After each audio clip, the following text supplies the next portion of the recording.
serait dispo pour une petite séance de coaching carrière en direct devant des caméras et puis parmi les abonnés qui m'ont contacté, aujourd'hui j'ai le plaisir de recevoir Irina.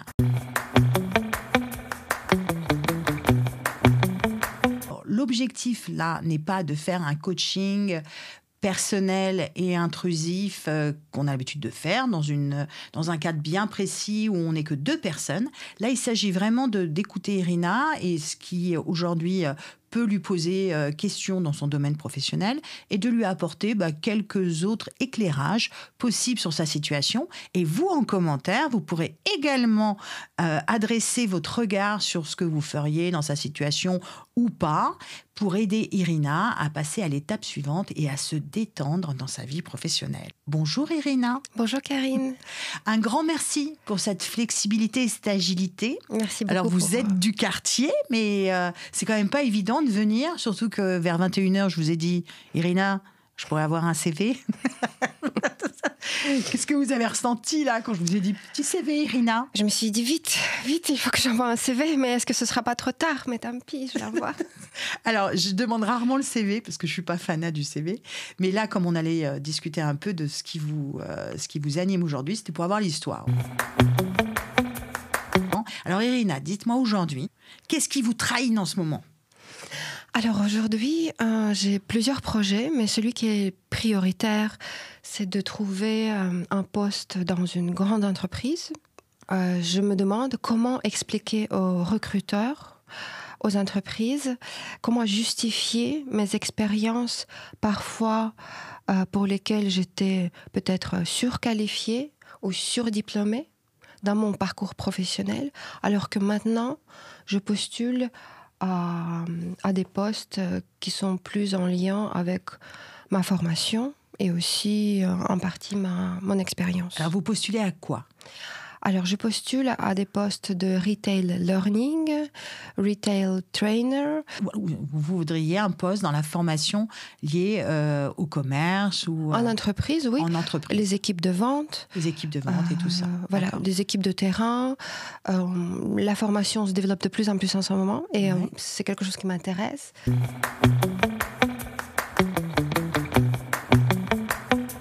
Comment expliquer votre parcours d'abeille? Oui. Bon, ça va quand même, il y a des liens. Hein. Moi, si je regarde votre CV, vous ne connaissez pas Irina, moi non plus, on découvre ensemble. On a du retail, donc du commerce, avec de la vente, et puis en même temps, la responsabilité d'une boutique, donc une vue à 360.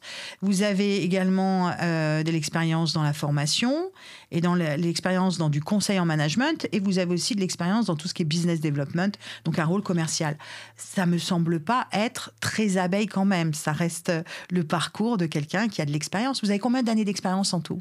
En gros, combien de temps vous travaillez? Une dizaine d'années. Ok. Alors quand vous me dites, je ne sais pas comment, enfin j'aimerais savoir comment expliquer ça, parce que est-ce que vous rencontrez des difficultés en entretien? En fait, j'ai pas d'entretien. J'arrive pas à décrocher les rendez-vous. D'accord. Pour le poste de, par exemple, retail. Formateur retail ou retail trainer. Donc, comme maintenant, c'est en anglais. Ok. Donc, quand on n'arrive pas à décrocher un entretien, déjà, il faut s'interroger sur le CV et sur la façon dont on présente l'histoire. Il y a aussi, par rapport à la description de poste, qu'est-ce que vous avez et qu'est-ce que vous n'avez pas dans l'offre d'emploi? Alors...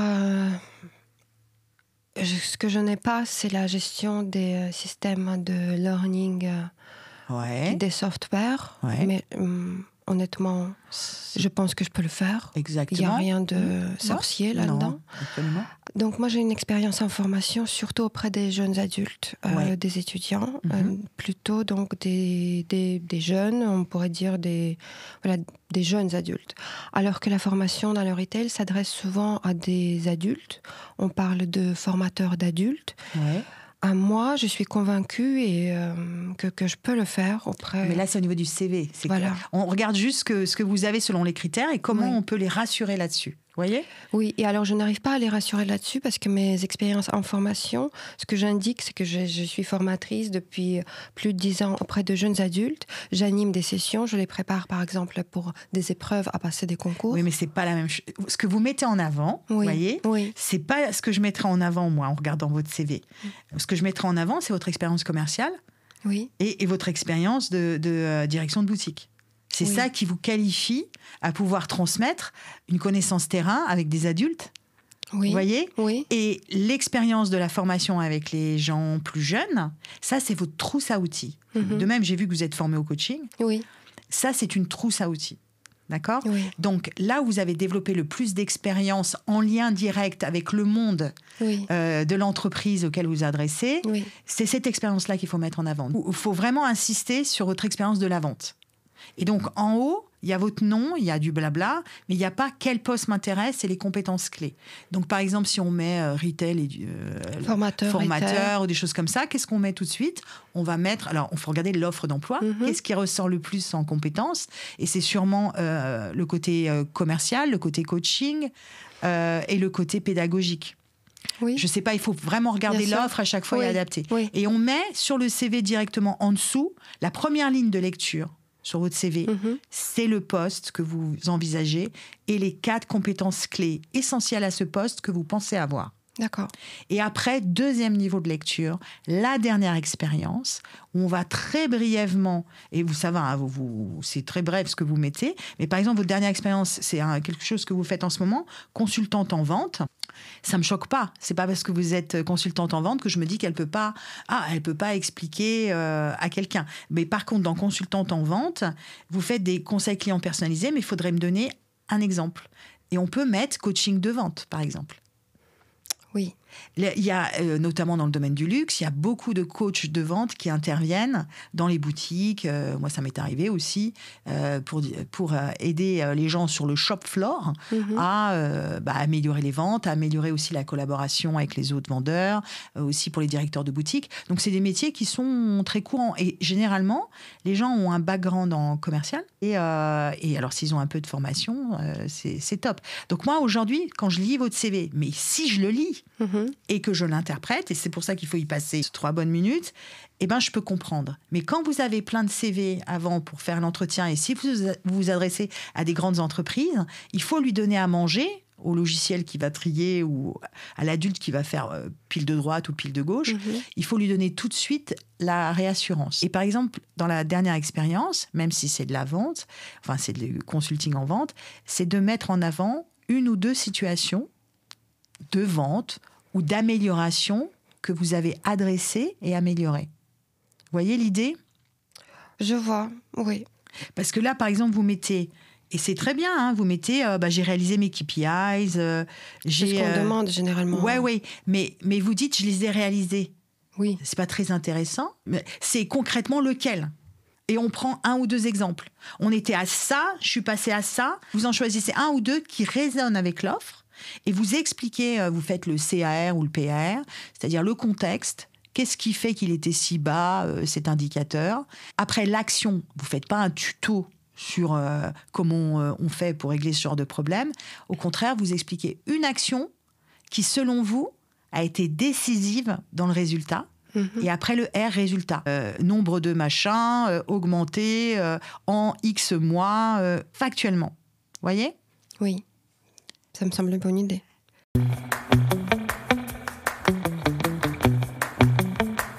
Qu'est-ce qui vous empêche d'aller vers ça, vous pensez ? Parce que votre CV, ça a l'air de beaucoup vous préoccuper, le fait d'avoir des expériences diverses. Par exemple, là, vous m'avez commencé par le diplôme. Quand on a 10 ans d'expérience, pourquoi vous commencez par le diplôme ? Parce que j'ai eu un conseil qui m'a dit que vous avez fait une école de commerce assez connue, mettez-le en avant. Hors de question de le cacher, donc il faut qu'on le voie tout de suite. Donc du coup, je l'ai déplacé. Est-ce qu'il y a une ambiguïté ? Vous n'êtes pas à l'aise avec ce sujet-là ? Oui, parce qu'en fait, beaucoup de mes camarades de promo, ils sont dans des carrières corporate. Classique, girafe. Voilà, finance, conseil, stratégie, organisation, direction des filiales, etc. Très peu sont sur le terrain. Oui, je ne sais pas, je dois avoir un petit complexe quand on fait une école de commerce assez connue et on dit que actuellement j'ai un poste de conseillère de vendeuse à temps partiel dans une boutique. Les gens ne comprennent pas. Est-ce qu'ils vous posent la question? Est-ce qu'ils me posent la question pourquoi? Qu'est-ce qui fait qu'aujourd'hui vous avez envie de faire ce poste? Bon, je l'ai fait parce que j'ai envie de gagner un peu d'argent et que je n'arrive pas vraiment à persuader, de convaincre les recruteurs que je peux faire plus. En fait, voilà, je le fais aussi par intérêt parce qu'en fait, j'étais intéressée par l'univers de la vente, du terrain et la compréhension du consommateur. Et c'est top de passer par la vente. C'est très bénéfique pour un CV, ça. Mais je me rends compte que beaucoup en fait, dans l'imaginaire collectif, dire qu'on est en vente, ça peut être perçu de manière négative. J'ai l'impression que j'ai un peu j'ai taché mon CV avec ces expériences. Non, mais il y a une question que vous vous posez par rapport à vous comparer aux autres. Vous pouvez regarder aussi les gens de cette école. Il y en a plein qui sont entrepreneurs, il y en a qui font des choses différentes. Il y a des abeilles et des girafes qui sortent de ces écoles-là. Vous vous mettez la pression sur je représente pas bien l'école, ou ça c'est lié à vos croyances liées aux études. Il y a quelque chose autour de ça. Moi, je crois que c'est peut-être le sujet principal. Il y a quelque chose qui vous travaille par rapport à une référence de succès de carrière et puis votre fonctionnement où vous vous intéressez à des choses différentes et vous n'êtes pas forcément sur le statut du poste. Vous aimez bien apprendre. Qu'est-ce qui fait que vous êtes passé par la vente et la formation? C'est vos intérêts? La formation, je l'ai toujours bien fait. Pour les jeunes adultes, on m'a plutôt sollicité pour ce genre de mission. Ouais. Et ça m'a souvent plu parce que je voyais les élèves réussir. Ouais. Donc quand je pouvais les accompagner vers une réussite, c'était bien, j'aime bien ça. Et pour la vente, c'était toujours un peu mystérieux. Comment est-ce qu'on peut arriver à convaincre quelqu'un à acheter quelque chose? Mais vous aimez? Oui, j'aime, mais en fait, le retail, ça peut être compliqué. Il y a des hauts et des bas. Exactement. Ouais. Il y a des moments où c'est l'effervescence. Ensuite, il y a bien sûr des moments beaucoup plus calmes. Et je sens que je pourrais être plus utile, aller au-delà de ça. Ouais. Alors, en fait, ce que vous êtes en train de me dire, c'est que quelque part dans le monde de l'entreprise classique, vous ne vous êtes pas mis sur un chemin pour monter hiérarchiquement. Exactement. Mais ça serait quoi l'idéal pour vous? Si demain vous étiez embauchée en tant que formatrice retail, ça serait quoi l'objectif?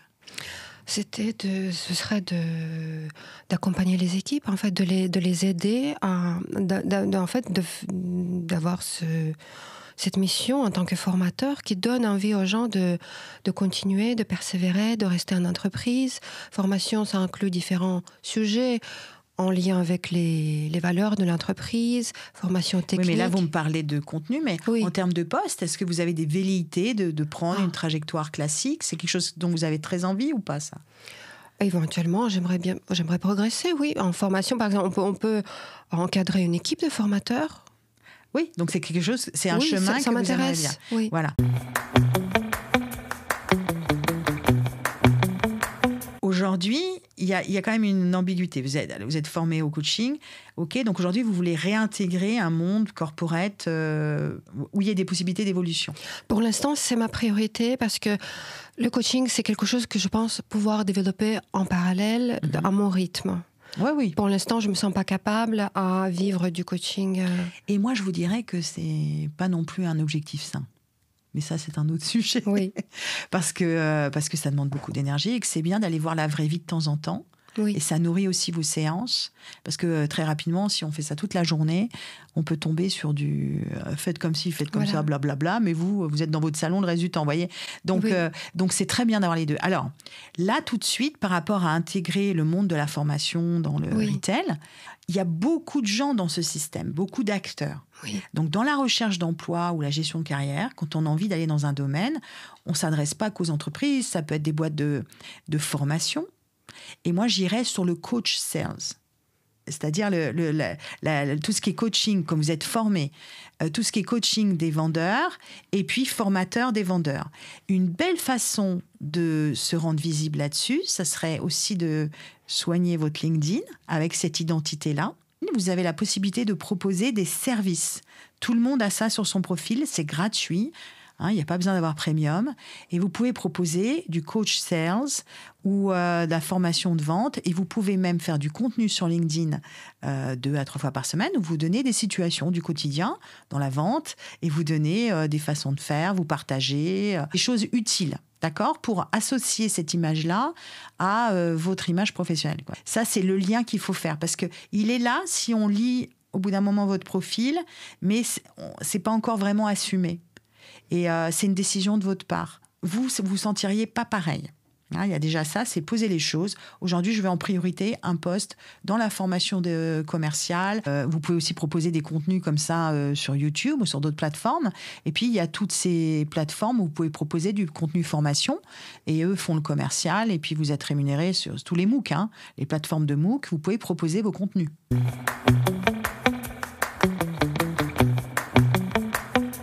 Ça, c'est quelque chose que vous avez envisagé ? Oui, alors, mais je m'étais considérée pas comme suffisamment dans le milieu pour connaître, pouvoir délivrer un contenu de valeur. Vous voulez créer du contenu formation dans les boîtes ? Oui. Eh bien, vous le faites aujourd'hui. C'est pas juste pour assurer les futurs employeurs. C'est pour vous, pour que vous intégriez ça. Parce qu'il y a toujours quelque chose, un syndrome d'imposteur. Vous faites une grande école, je n'ai pas été comme normalement les gens. Je fais de la formation. Oui, mais bon, est-ce que j'ai le droit de me prétendre créatrice de contenu de formation ? Vous l'avez déjà fait. Vous voyez, il y a un problème. En fait, vous savez, quand on est perdu professionnellement un petit peu, c'est souvent identitaire. C'est pas que le marché du travail.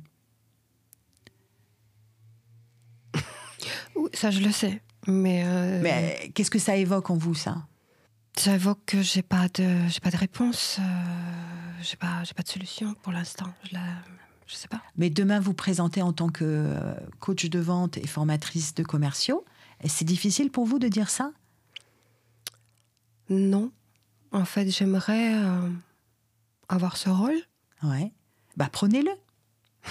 Donc, comment on fait ? Pourquoi je vous invite à faire vos expériences ? Parce que comme ça, vous sentirez les choses. Est-ce que je me sens bien dans ça ?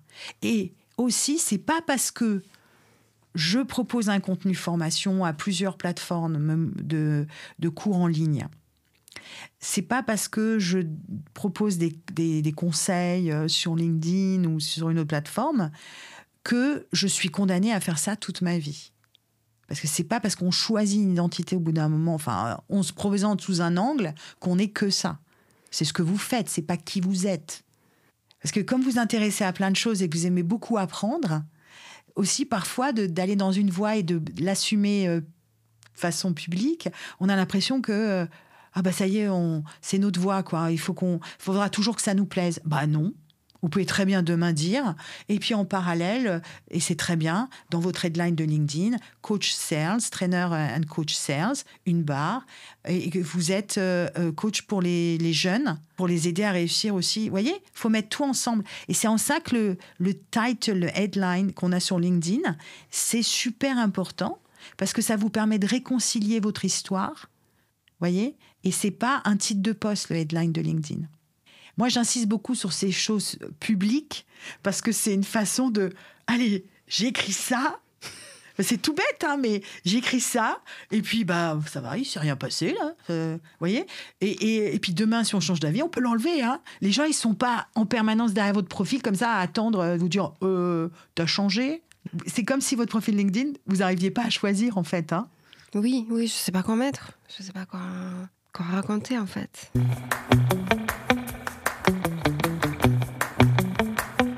C'est quoi le point commun entre formatrice pour les jeunes adultes, travailler en tant que consultante de vente, et puis quand vous avez fait aussi du conseil en management, c'est quoi finalement les compétences ou les qualités communes à toutes ces missions que vous avez eues ? Je ne pourrais pas dire qualité technique, qualité comportementale. C'est mon intérêt envers l'humain. C'est toujours le relationnel. C'est toujours là dans votre histoire, c'est ça le fil conducteur. Oui. Donc elle n'est pas du tout choquante, votre histoire. Elle est cohérente, c'est très complémentaire ce que vous avez choisi. Il y a aussi quoi ? Il y a aussi l'idée, dans tout ce que vous m'avez mis là, d'une situation que vous prenez et que vous devez améliorer. Oui, c'est vrai. voyez, c'est ça qu'il faut regarder. C'est ce qui est toujours là. Et ça, vous pouvez le retrouver aussi dans plein d'autres jobs, même dans le futur. Et sur un CV, c'est ce qu'on doit comprendre assez vite. Donc, si dans l'offre d'emploi du formateur, il y a améliorer, par exemple, faire monter en compétences les commerciaux sur l'intelligence émotionnelle. Et vous prenez un exemple dans votre travail où vous avez dû développer des soft skills, voyez ? On part des compétences, même si ce n'est pas exactement le même job, on va mettre en avant dans le dernier job ce qui relève de l'utilisation de compétences et d'un même type de problème à résoudre. Le CV, c'est vraiment, voilà les problèmes que je résous. Donnez-moi des exemples de problèmes que vous avez eus dans vos jobs, enfin de problèmes, de situations à régler, que vous avez particulièrement apprécié résoudre. Finalement, quand j'ai réussi mes missions, alors lesquelles... Dernièrement, je me suis proposée à accompagner les nouveaux arrivants en boutique, de les former, ceux qui arrivent, donc avoir ce rôle en quelque sorte de la personne qui les forme pour entrer en compétence, de la prise de poste.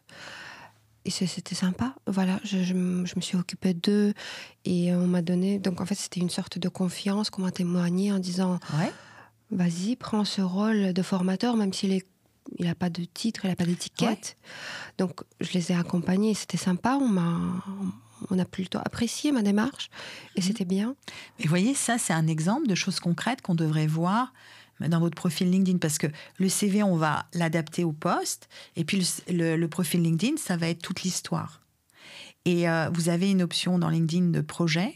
Ajouter une section, il y a la notion de projet, où vous pouvez très bien ajouter onboarding de nouveaux, de nouveaux vendeurs ou dans une boutique, et vous expliquer un petit peu tout ce que vous avez créé. Et ça se mêle à votre expérience, voyez ? Oui. Donc demain, il y a quelqu'un qui cherche quelqu'un qui a de l'expérience là-dessus, paf, il tombe sur vous. Mais comment sortir du lot, en fait ? Sortir du lot, c'est de dire juste son histoire déjà et de l'assumer. Oui. Il y a vous êtes dans une étape, si on regarde, vous avez plusieurs CV, et puis vous avez un profil LinkedIn où vous ne mettez pas tout et vous ne mettez pas la photo, vous faites comme s'il n'était pas fait. Oui. OK ? Ça, tout de suite, c'est pas ça. Est-ce qu'elle cherche un travail ou elle hésite ? Et comme en plus, vous venez de vous former au coaching, ouais, elle hésite quand même. Elle est entre deux eaux, donc moi, je vais la recruter, puis dans 3 mois, elle va me faire « Non, je préfère quand même rester sur mon activité. » Voilà, je dis pas que tout le monde va penser ça. Oui. Je dis que dans le champ du possible, on peut avoir 15 lectures. Oui. Moi, un profil LinkedIn de quelqu'un qui cherche du travail, qui n'est pas fini. Alors, fini, ça veut pas dire parfait. Oui. Ça veut juste dire une photo de bannière, une photo, et le dernier poste à jour, et les compétences. OK ? Oui. Si j'ai pas ça, je me dis, je cherche pas vraiment du travail. Oui. D'accord ? En plus, vous êtes assez perfectionniste. Enfin, je ne sais pas, vous aimez bien que les choses soient très bien faites, donc c'est jamais assez ce que vous faites. Un profil LinkedIn, ça doit vous ressembler. Est-ce que ça vous ressemble de faire les choses à moitié ? Non. Voilà. Oui. C'est juste qu'il faut que ça soit conforme à la personne que je reçois. Et c'est ça qui crée aussi la confiance en entretien quand vous allez rencontrer des gens. Oui. Et là, par exemple, ce que vous m'avez dit, là, l'accueil de ces nouveaux vendeurs et tout ça, ça, typiquement, on peut en faire 3-4 posts. Ça peut faire du contenu pour 3-4 posts où on dit, tiens, dans l'accueil, je vois les premières difficultés, c'est ça. Et est-ce que ça prend beaucoup de temps si l'équipe est très occupée ? Est-ce que c'est juste le responsable d'équipe qui doit accueillir ou qu'est-ce que peuvent faire les collaborateurs du même niveau ? Vous voyez, ça fait plein de sujets. Donc, comment se démarquer en étant assez clair sur l'expertise qu'on a envie de partager ? Mais c'est pas parce que vous partagez cette expertise-là que vous pouvez pas vous exprimer sur autre chose. Oui. On vous réduit pas à ça. Je comprends.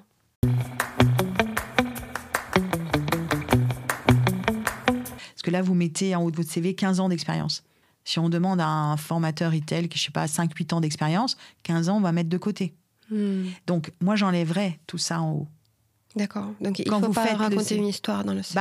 C'est en accord avec le poste. On dit, mais elle a 15 ans, le poste, ça va s'ennuyer vite. Ah oui, d'accord. Oui. Donc, alors qu'en entretien, on peut l'expliquer. Mais là, le CV, ça va vite pour décider de mettre à droite ou à gauche. Oui. Donc, le premier, c'est pour ça que je dis le poste, 4 compétences clés. Dernier poste, on voit qu'il y a des expériences en miroir, des compétences en miroir, très concrètes. Et hop, après, on reçoit la personne pour essayer de comprendre. Ah tiens, vous avez fait de la vente et tout ça. Qu'est-ce qui fait qu'aujourd'hui, Vous voulez être plus dans l'ombre que là, vous étiez en première ligne. Et ça, vous l'expliquez en entretien. Oui. Mais là, vous me faites un pavé, là, sur... Alors, je te préviens, c'est compliqué. Hein. J'ai fait ça avec 15 ans, mais enfin, en même temps, on comprend 15 ans dans la formation, alors que c'est pas 15 ans dans la formation. Donc, c'est comme si vous donniez ce que moi j'appelle la hot potato, la patate chaude. Oui. Bon, écoute, moi, je sais plus trop où j'en suis, là. Je me vois très bien faire ça, mais tiens, tri. Voilà. Alors, il y a ça, et après, est-ce que vous regardez le bon niveau de poste ? Parce que comme vous avez déjà supervisé des équipes, ça, il faudrait qu'on le voit clairement, management d'équipe, la plus petite équipe jusqu'à la plus grande, pour voir la fourchette. Vous avez géré combien de personnes ? Jusqu'à 5 personnes. J'ai pas géré des grosses équipes. 5 personnes, c'est pas tout le monde. Oui, mais c'est pas 20, c'est pas... Mais dedans, vous avez vraiment envie 30. de vous vendre, vous. Hein. Et vendre, c'est pas en rajouter. Vendre, c'est être factuel. Moi, je trouve. Enfin, je ne vais pas vous expliquer la vente, vous connaissez ça mieux que moi. Donc, ça, c'est l'autre point dont il faut parler. C'est, dès que vous me sortez une réponse, développez-moi là factuellement et non pas en parasitage de « Enfin, c'est rien, c'est... » Oui. Voilà. Et là, dans le poste dans lequel vous êtes aujourd'hui, est-ce que vous avez exprimé la volonté d'évoluer ? Oui. Oui, on m'a dit qu'on ne pourra pas inventer le poste du jour au lendemain. Il n'existe pas. Il faut patienter, peut-être. Ouais. Quelque chose se présentera. Ouais. Mais entre-temps, j'ai décidé de faire des petites démarches, des petits efforts pour montrer que je veux et que je peux. C'est vous que vous devez convaincre, d'abord. C'est pour ça que je vous dis, créez-vous 2 projets. Créez un contenu formation, démarchez des boîtes de formation avec ce contenu-là pour le proposer. C'est un peu comme les livres, hein, vous proposez à 15 maisons d'édition et puis voilà. La formation, c'est pareil. Oui. Proposez à des plateformes en ligne. Essayez de créer des petites capsules que vous partagez sur LinkedIn sans poster tous les jours. Vous voyez, rien que ça permet d'ouvrir ailleurs et puis de rajouter ces projets sur votre profil. Vous ne mettez pas dans la salle d'attente, quoi. Oui. C'est bien de l'avoir exprimé, mais le prochain endroit où vous allez travailler, c'est l'endroit où il y a des postes comme ça. Oui. Ça, vous y avez déjà pensé ou pas ? En fait, dès que j'entends, je me mets plein de barrières dans la tête, ça va être assez professionnel, etc. Mais je me dis que tant pis, je peux quand même transmettre un message, un sens, sans être en possession des moyens de grandes entreprises qui proposent des modules filmés, etc. Donc moi, je vais le faire peut-être à mon niveau, mais je peux quand même... Mais aujourd'hui, on fait avec son téléphone chez soi, hein. Oui, mais c'est pas comme il y a toujours bien 10 ans. fait. C'est toujours bien fait. Mais bien fait. Vous voyez, la perfectionniste. Hein, Oui. je dis pas qu'il faut pas faire les choses bien. Mais au début, quand on fait des capsules comme ça, pour moi, c'est plus le contenu que la forme. Pour se démarquer. Vous me disiez pour se démarquer. Hein. Oui, pour se démarquer. Et surtout que maintenant, avec un téléphone, vous n'allez pas avoir un truc vraiment inaudible. Vous voyez ? Oui, je comprends. Regardez vous-même ce que vous consommez. Regardez, vous savez, vous allez me faire la liste où vous prenez en photo pendant 2-3 mois. À chaque fois que vous passez un peu de temps sur une vidéo ou quelque chose, où vous apprenez quelque chose, vous le prenez en photo et vous mettez ça dans la banque à idées. Et après, au bout de 2-3 mois, vous regardez un peu tout ce qu'il y a dans ce dossier. Alors, ça peut être des couleurs communes, ça peut être des thématiques communes, il y a des choses communes, des choses à part, mais c'est un petit peu tout ce qui a attiré votre attention. Et là, vous allez y retrouver tous les ingrédients qui ont capté votre attention. Donc, ça peut être des intérêts professionnels, des intérêts personnels, mais c'est aussi une façon de consommer.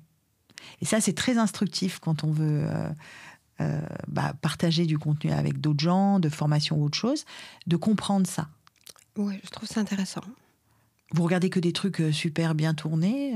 Non, bien sûr que non. Je regarde ce qui a du sens pour moi, ce qui éveille quelque chose. Ce qui titille quelque chose. Voilà. Et donc, l'idée, c'est d'aller chercher par quoi ça passe chez vous. Oui. Et quand au début, vous faites du contenu que vous auriez vous-même envie de consommer, ça aide. Oui, c'est vrai. Là, la dernière vidéo que j'avais mise avec l'interview d'Yacine, c'est ça. Il dit, mais moi, je me disais pas, est-ce que l'idée business, elle est bonne ou pas ? Je me disais, est-ce que moi, je serais prêt à l'acheter ? C'est un peu l'idée. Oui. Quand on est guidé par ça, vous voyez, on est sur un chemin. Donc, il ne s'agit pas de faire un contenu qui plaise à tout le monde. Est-ce que c'est une réponse à une question que je me suis posée quand j'étais dans la vente ? Est-ce que c'est quelque chose que j'aurais aimé consommer, entre guillemets ? Oui. Vous voyez ? Je vois. Et la légitimité, elle passe pour soi, elle passe d'abord par ça. Est-ce que ça m'aiderait ou pas? Vous voyez? Oui. Enfin, je ne sais pas si ça correspond un peu à ce que vous recherchiez aujourd'hui comme éclairage ou... Oui, c'est... je comprends mieux le point de vue du recruteur pour qui, normalement, si je cherche du travail, je dois quand même assumer les choses et les dire clairement telles qu'elles sont publiquement. Est-ce qu'il y avait d'autres questions que vous aviez en tête? Non, je pense que pour aujourd'hui, c'était bien. Il faut que je cogite plus sur les insights. Peut-être pas plus dans l'action, parce que vous êtes tellement tétanisé par vouloir tout bien faire. Et c'est très bien, vous réfléchissez très bien, que je pense que la détente va venir de faire des petites actions régulièrement. Donc par exemple, le lundi, on se dit, je passerai une demi-heure sur le sujet de quelles sont les plateformes qui proposent à des gens de partager un contenu. C'est juste pour savoir que ça existe. Le mardi, je passe un quart d'heure, 20 minutes sur quels sont les sujets dans le commercial ou dans les ventes, ou des anecdotes dont je me souviens, une petite scénette d'un problème qui a été résolu de telle façon. Et on se les note. Le mercredi, on se prend son téléphone, on se le met sur un trépied pour investir un trépied, c'est pas cher du tout, là, sur votre bureau. Et puis, vous pensez à l'anecdote et vous la racontez à la caméra comme ça. Vous voyez, c'est des toutes petites choses tous les jours. Le jeudi, on regarde les gens qui sont formateurs ou coach sales en France, dans ma région, et je regarde où ils travaillent et ce qu'ils font. Oui. C'est que des petites choses comme ça. Et ça évite que tous les jours, on soit sur l'identitaire. Moi, dans la vie, je fais moins bien que les autres. Et on se fait du mal. Alors que dès que vous allez faire ces petites actions, vous allez rencontrer des gens, ça va dédramatiser tout ça. Oui, ça me paraît bien. Dédramatiser. Dédramatiser. Non, mais je vous ai un peu... c'est bien, merci Karine. Alors dites-moi ce que vous allez reprendre avec vous. Une question ou quelque chose là qui vous est venu et vous dites ça je le reprends avec moi et... En fait, pour faire le lien avec la dernière remarque, que par des petites actions, peut-être enlever l'anxiété et envie d'être parfaite, en fait, de commencer à faire des petites choses. Globalement, assumer mes choix vers lesquels j'ai décidé de m'orienter, donc ce que j'ai priorisé, et de ne pas avoir peur de le dire. Ça ne veut pas dire que ça me définit, en fait. Je peux faire plusieurs choses. Vous avez le droit de faire plusieurs choses. Et on a le droit de changer aussi, de vouloir un jour être chef et un autre jour, non, j'ai plutôt envie de faire ça. Donc, on rebosse un peu le CV ? Oui. Et puis, si vous voulez, vous me l'envoyez, je vous ferai un petit retour vidéo. En tout cas, je sais que c'est pas facile d'être devant un micro, les caméras et de parler de soi. Moi, c'est cool, je parle pas de moi. Hein. Donc, si c'était l'inverse, je serais en mode... Donc, bravo à vous, Irina, parce que c'est super courageux. Merci Karine, c'était bien. Moi, j'espère dans les commentaires, là, tous ceux qui sont aussi à se dire, alors moi, je peux pas ça, là, partagez en commentaire aussi vos expériences et puis votre regard sur ça. Et je transmettrai à Irina, parce que peut-être elle va pas vouloir regarder les commentaires au début. Un grand merci, Irina. Merci beaucoup. Merci. Et bravo pour ce courage. Et puis surtout, les recruteurs qui regardent, on sait jamais. Irina, pour faire de la formation aux commerciaux, pas mal. Merci Irina. Merci Karine.